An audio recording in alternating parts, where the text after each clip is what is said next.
Il est 3 heures du matin.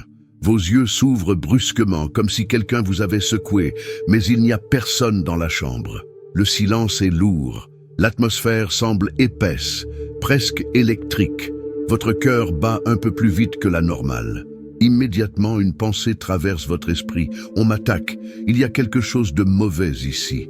Vous ressentez cette présence, n'est-ce pas?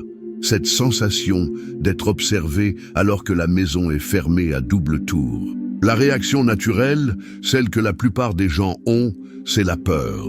C'est de se couvrir la tête avec la couverture, de prier dans la panique ou de rester paralysé en attendant que le soleil se lève. Mais aujourd'hui, nous allons changer cela radicalement. Je suis ici pour vous révéler ce qui se passe réellement dans le monde spirituel à cette heure précise. En tant qu'ex-initié aux choses des ténèbres passées à la lumière, je peux vous dire une vérité qui va peut-être vous choquer. Ce n'est pas la sorcière à l'extérieur qui est votre plus grand problème. Le véritable danger, c'est ce que vous avez permis à l'intérieur de votre propre esprit avant de vous endormir. Dans cette vidéo, vous n'allez pas apprendre des formules magiques. Vous allez récupérer votre autorité. Nous allons démanteler les mécanismes de la peur. Je vais vous enseigner exactement comment votre bouche et vos pensées créent des contrats légaux dans le monde spirituel. Et surtout, je vais vous dire exactement, mot pour mot, quoi dire à 3 heures du matin pour que tout sorcier, tout démon ou toute entité assignée à votre vie s'effondre, non pas par votre force, mais par votre droit légal. Si vous êtes fatigué de subir vos nuits, si vous êtes fatigué de vous réveiller épuisé, comme si vous aviez combattu toute la nuit, cette vidéo est le point final de votre tourment. Avant de plonger dans cet enseignement vital, j'aimerais que vous posiez un acte de présence. Cliquez sur le bouton « J'aime » maintenant. C'est un petit geste, mais il signale que vous êtes prêt à recevoir. Et dites-moi dans les commentaires, d'où est-ce que vous nous suivez ? Est-ce depuis Paris, Abidjan, Montréal, Kinshasa ou ailleurs? C'est toujours un honneur immense pour moi de voir la famille spirituelle réunie aux 4 coins du monde. Écrivez votre ville, et si vous êtes prêt à découvrir la vérité, écrivez simplement « Je suis prêt ». Allons-y, commençons. Partie 1. Le mythe de l'attaque extérieure et la réalité juridique. Il faut que nous commencions par détruire une idée reçue qui maintient beaucoup de chrétiens et de personnes spirituelles dans la défaite. Nous avons tendance à croire que toute attaque spirituelle commence par un rituel. Vous imaginez peut-être quelqu'un, quelque part, en train d'allumer des bougies et de prononcer votre nom. Bien que cela existe, je dois vous dire la vérité. La majorité des attaques que vous subissez ne commencent pas dans un temple occulte. Elle commence dans votre propre perception. Le monde spirituel est extrêmement légaliste. Il fonctionne comme un tribunal, pas comme un champ de bataille chaotique. Pour qu'une entité puisse vous opprimer, pour qu'une angoisse puisse s'installer dans votre chambre à 3 heures du matin, elle a souvent besoin d'une porte d'entrée. Et cette porte, ce n'est pas toujours un péché grave ou un crime. Souvent, la porte, c'est une parole que vous avez acceptée, ou pire, une pensée que vous avez répétée. La Bible dit dans Proverbe 23, 7, « Car il est tel que sont les pensées dans son âme ». C'est un principe universel. Ce que vous normalisez dans votre esprit devient une invitation dans votre réalité. Beaucoup de gens construisent, sans le savoir, la piste d'atterrissage pour l'ennemi. Si tout au long de la journée, vous avez répété des phrases comme « Je n'y arriverai jamais »,« Je suis fatigué de cette vie », ou si vous avez nourri votre esprit avec des images de peur, de violence et d'échec juste avant de dormir, vous avez signé des documents spirituels. L'attaque n'a pas commencé quand vous vous êtes réveillé à 3 heures du matin.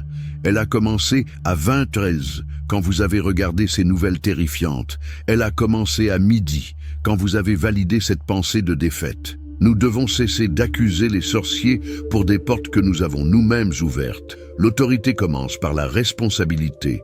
Vous ne pouvez pas chasser un démon que vous avez invité à prendre le thé par vos propres pensées. Partie 2. 3 ans du matin n'est pas une heure mystique, c'est une heure juridique. Parlons maintenant de cette fameuse heure. Pourquoi 3 heures du matin? Pourquoi est-ce que tant de gens se réveillent précisément à cette heure-là avec une angoisse terrible? Dans la culture populaire et le mysticisme bas de gamme, On appelle cela l'heure du diable ou l'heure des morts. Mais si vous voulez marcher dans la victoire, vous devez élever votre niveau de compréhension. Oubliez le folklore. Dans le monde spirituel, 3 heures du matin correspond à la 4e veille de la nuit. Ce n'est pas une heure magique, c'est une heure de transition. C'est le moment où le voile entre le monde naturel et le monde spirituel est le plus fin. C'est une heure de trafic intense. C'est comme un changement d'équipe dans une usine. Bibliquement, la nuit a toujours été un moment de jugement et d'intervention divine. En Égypte, le jugement est passé au milieu de la nuit. Jésus lui-même priait souvent très tôt le matin, alors qu'il faisait encore nuit. Les psaumes parlent abondamment de veiller dans la nuit. Le problème n'est pas l'heure, le problème c'est votre positionnement à cette heure-là. Celui qui comprend le monde spirituel ne craint pas 3 ans du matin. Au contraire, il sait que c'est le moment où le tribunal spirituel siège. Imaginez que le juge de l'univers entre dans la salle d'audience à 3 ans du matin. La question est la suivante.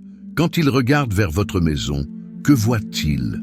Voit-il une victime tremblante sous sa couette ou voit-il un législateur spirituel debout, prêt à décréter la justice? Les sorciers et les occultistes profitent de cette heure parce qu'ils savent que la plupart des chrétiens dorment, non seulement physiquement, mais spirituellement. Ils savent que vous êtes exposés. Mais si vous comprenez que cette heure est juridique, vous cessez d'avoir peur. Vous commencez à plaider votre cause. Partie 3. Le pouvoir de la bouche commence dans la tête. C'est ici que nous entrons dans le cœur du problème. C'est une des prémices les plus puissantes que vous devez assimiler aujourd'hui. Aucune parole ne naît dans la bouche. C'est biologiquement et spirituellement impossible. Toute parole naît d'abord sous forme de pensée, d'imagination ou de sentiment. La bouche n'est que le haut-parleur. Le studio d'enregistrement, c'est votre cœur et votre esprit. Si vous voulez contrôler ce qui sort de votre bouche à 3 heures du matin pour vous défendre, vous devez contrôler ce qui est entré dans votre esprit à 15 heures. C'est de l'abondance du cœur que la bouche parle. Vous connaissez ce verset. Mais en comprenez-vous la gravité? Si vous consommez des déchets spirituels toute la journée, des commérages, de la vulgarité, de la pornographie, des vidéos de peur, des conversations défaitistes, vous remplissez votre réservoir intérieur de munitions pour l'ennemi. Lorsque vous vous réveillez brusquement la nuit, votre esprit est en mode réflexe. Ce qui va sortir de vous, c'est ce qui vous remplit. Si vous êtes rempli de la parole de Dieu et de confiance, vous allez réagir avec autorité. Mais si vous êtes rempli de peur et de déchets du monde, votre première réaction sera la panique. Posez-vous cette question sérieuse. Si un démon pouvait entendre toutes vos pensées non prononcées de la journée, aurait-il peur de vous ou comprendrait-il exactement par où vous attaquez? Celui qui normalise la vulgarité perd son autorité spirituelle. Celui qui vit en se plaignant déclare sa propre défaite avant même que la bataille ne commence. Partie 4. Les mots ne sont pas des sons, ce sont des contrats. C'est le point qui différencie ceux qui savent se défendre de ceux qui subissent. Vous devez changer votre définition du mot « parole ». Dans le monde spirituel, une parole n'est pas un son qui disparaît dans le vent. Une parole est une signature, une déclaration est un accord, et la répétition d'une phrase est un renouvellement de contrat. Voyez-vous, l'enfer ne peut pas créer grand-chose par lui-même. Le mal a besoin de matière première, et souvent il utilise vos propres paroles comme matière première pour construire votre prison. Quand vous dites « rien ne marche pour moi, je suis toujours malade, je ne vais jamais m'en sortir, j'ai peur de mourir jeune », vous pensez peut-être que vous ne faites qu'exprimer une émotion, mais dans le monde spirituel, vous êtes en train de rédiger un contrat. L'accusateur, le diable, prend ses paroles. Il n'a même pas besoin de mentir, il a juste besoin de citer ce que vous avez dit devant le tribunal spirituel. Il dit « Regarde Dieu ». Il réclame la protection, mais sa propre bouche a signé un accord avec la défaite. Sa propre bouche a signé un accord avec la maladie. Rappelez-vous de Job. Il a dit « Ce que je crains, c'est ce qui m'arrive ». Sa crainte est devenue sa confession, et sa confession est devenue sa réalité. Il a donné un droit légal à sa peur de se manifester. Les sorciers n'ont aucun pouvoir sur une personne qui ne leur donne pas de matériel à travailler. Partie 5. Étude de cas. Comment la légalité fonctionne dans la pratique. Laissez-moi vous raconter une histoire pour illustrer cela. Une histoire basée sur des faits réels que j'ai observés. Appelons cette femme Isabelle. Isabelle avait une vie apparemment normale. Elle allait à l'église, elle travaillait, elle s'occupait de sa famille. Mais soudainement, elle a commencé à subir des attaques nocturnes violentes, insomnie, paralysie du sommeil, angoisse terrible vers 3 heures du matin. Elle était persuadée qu'une collègue de travail jalouse lui avait jeté un sort. Elle priait contre cette collègue tous les jours, mais rien ne changeait. En analysant sa vie, nous avons découvert le vrai problème. Isabelle avait développé une habitude. Tous les soirs, en rentrant du travail, elle passait 2 heures à scroller sur son téléphone, regardant des nouvelles tragiques, des histoires de crimes, et se comparant à la vie parfaite des autres sur les réseaux sociaux. Elle finissait sa journée en se disant intérieurement « Ma vie est nulle, je suis bloquée, je suis en danger ». Le problème n'était pas un rituel externe fait par sa collègue. Le problème était que sa maison intérieure était en désordre. Elle invitait le chaos par ses yeux et ses oreilles, et elle signait l'invitation par ses pensées. Quand Isabelle a compris cela, elle n'a pas fait une grande séance d'exorcisme. Elle a simplement changé son régime spirituel. Elle a arrêté de consommer du poison avant de dormir.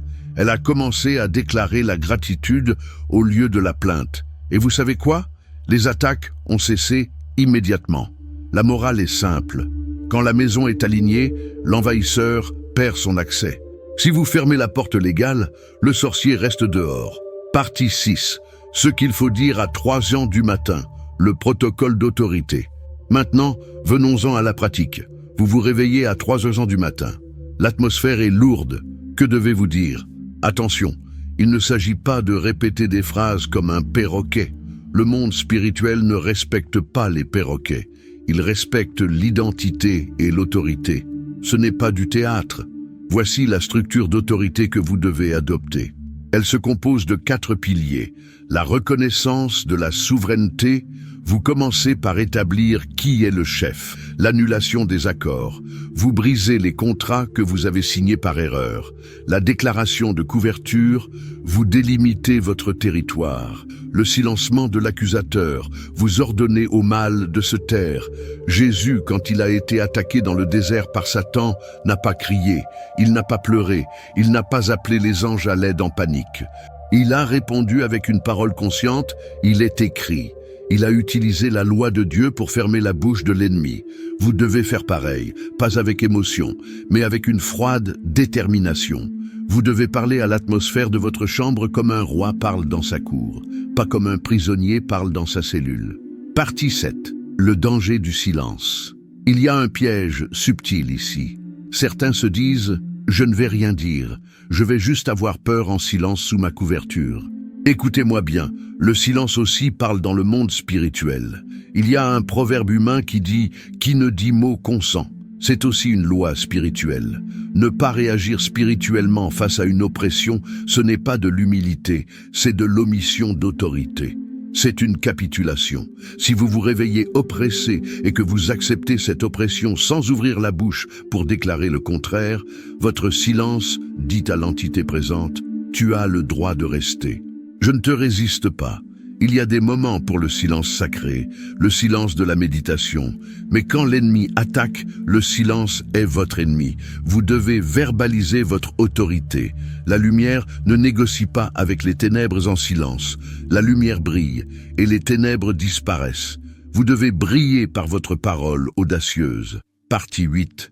Restauration de l'autorité personnelle.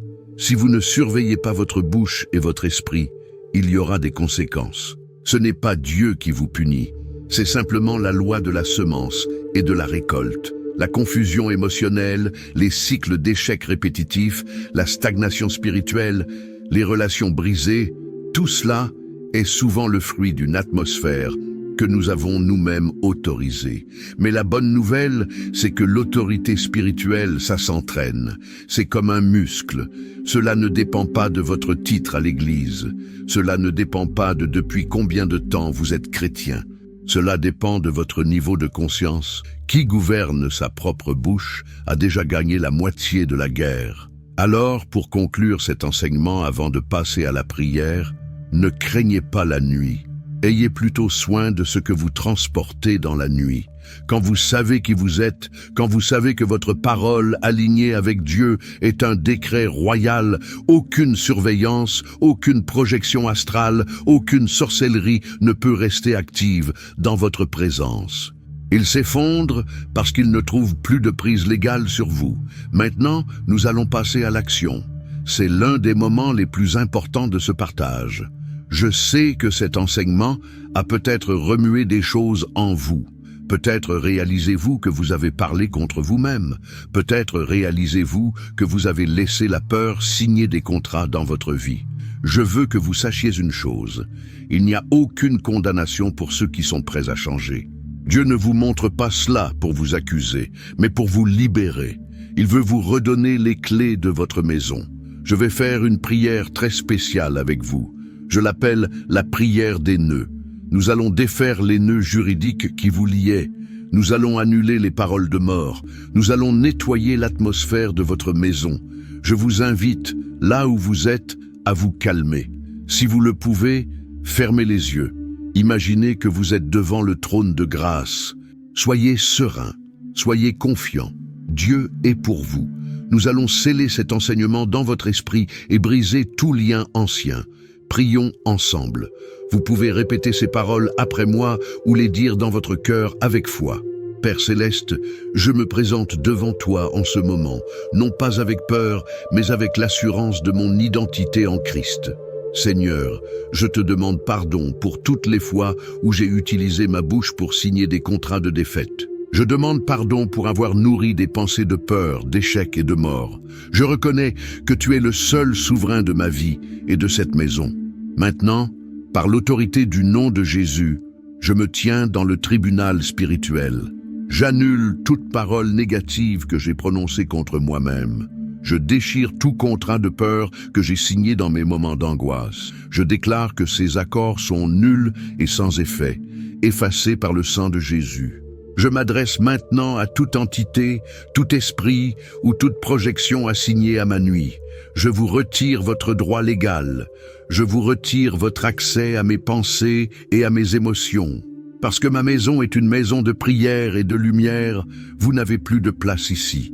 Je dénoue les nœuds de l'insomnie. Je dénoue les nœuds de l'anxiété. Je dénoue les nœuds des cauchemars. Seigneur, restaure ma force. Restaure mon sommeil. Que ma nuit soit un temps de révélation et de paix, et non un temps de guerre. Je déclare que je suis intouchable, non par ma force, mais par mon alignement avec toi. Je scelle cette prière dans le monde spirituel, au nom puissant de Jésus. Amen. Gardez les yeux fermés encore un instant. Respirez profondément. Sentez cette légèreté. C'est le poids de la culpabilité et de la peur qui vient de partir. J'aimerais maintenant que vous posiez un acte prophétique pour sceller cette victoire. C'est important d'utiliser votre bouche numérique, vos doigts, pour écrire un décret. Allez dans les commentaires et écrivez cette phrase de victoire. Je gouverne mon atmosphère spirituelle.